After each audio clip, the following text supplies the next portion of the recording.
बिस्मिल्लाहिर्रहमानिर्रहीम। इमरान खान साहब की रिहाई के लिए इस्लामाबाद हाई कोर्ट से रजू कर लिया गया है। इस्लामाबाद हाई कोर्ट में एक पटिशन दायर की गई है। यह petition chief minister Khyber Pakhtunkhwa Ali Amin साहब की तरफ से दायर की गई है। इस पटिशन के अंदर इस्तदा की गई है कि इमरान खान साहब को फौरी तौर पर पेरोल के ऊपर, प्रोबेशन के ऊपर रिहा किया जाए।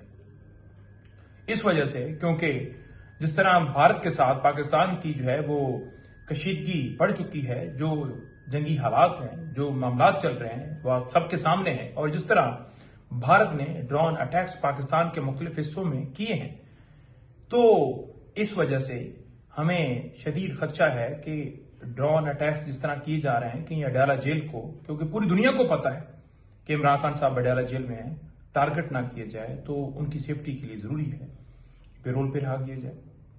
दूसरी बात यह है कि इस वक्त पाकिस्तान के अंदर कौमी यकजहती की जरूरत है।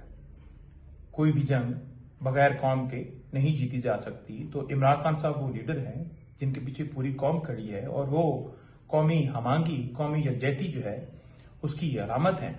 तो लिहाजा उनको फिलफौर इन दो वजूहात की बुनियाद के ऊपर, प्रोबेशन के ऊपर, पेरोल के ऊपर रिहा किया जाए। ये पहली दफा नहीं, ये पहले भी नजीरें हैं, मुख्तलिफ मिसालें हैं, आए रोज ऐसा होता है। कानून इजाजत देता है, कानून के अंदर रहते हुए हम ये इस्तदा करें, और अदालत से हम कह रहे हैं कि फौरन इसके ऊपर समाअत करके इमरान खान साहब की रिहाई के अहकामात जारी फरमाए जाए। बहुत शुक्रिया।